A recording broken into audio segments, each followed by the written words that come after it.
Sabés que los planes quinquenales empezaron en la Unión Soviética. Se empezó con una planificación que nadie sabía nada, nadie sabía cómo hacerla. O sea que empezaron de manera muy rudimentaria, pero llegaron a niveles de planificación bastante sofisticados. Hoy son parte de un sistema que ya no podría funcionar en la sociedad moderna. Sin embargo, tiene elementos que bien valdría la pena revisarlos y reflexionar porque podrían servir para proyectar hacia el futuro. Pero dejo de lado aquellos planes quinquenales de la Unión Soviética que fueron los primeros. La Argentina, en la década del 40, a través del peronismo, va a implementar los planes quinquenales, primero y segundo plan quinquenal. Ya después del golpe del 55 esto se va a interrumpir, pero al regreso de Perón vamos a tener el plan trienal. Quiere decir que la planificación es el único medio a partir del cual poder alcanzar un objetivo.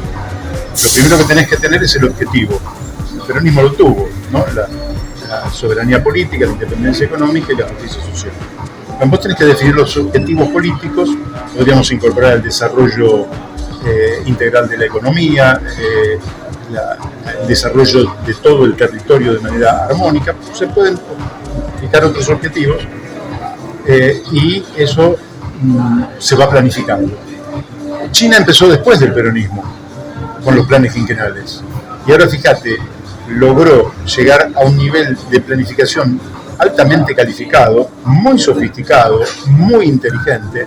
Es una planificación no rígida como la de la Unión Soviética, sino flexible, orientativa, situacional, como se le llama en la actualidad. Han desarrollado una ciencia de la planificación.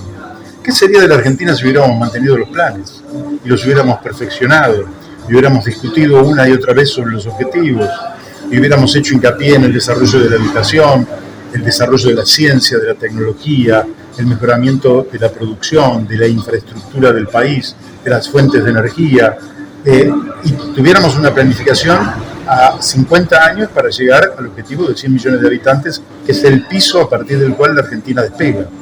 Argentina necesita 100 millones de habitantes. Esto es un objetivo estratégico que ya lo sabían en el siglo XIX y que hoy necesitaríamos una gran inmigración para poder alcanzar más rápido ese objetivo. Pero para esa inmigración necesitamos planificación. Y la planificación es desarrollo. Y a nosotros nos estarían faltando mano de obra, nos estarían faltando ingenieros, técnicos, maestros, profesores, en fin, todo lo que se te ocurra en función de un país que podría despegar con una potencia increíble y multiplicar en 20 años por 4 su Producto Bruto Interno. Este es un objetivo que perfectamente se puede lograr y se puede superar. Por 4 el Producto Bruto Interno, de manera tal que virtualmente cada argentino sería 4 veces más rico que hoy. Erradicaríamos absolutamente la indigencia, la pobreza, ningún chico estaría desamparado como lo están hoy y haríamos de la escuela no solamente un ámbito de contención, sino de preparación de los chicos para un futuro donde el conocimiento y la creatividad con el desarrollo tecnológico son los vectores que van a hacer a la participación que tengas vos en el mundo que se viene.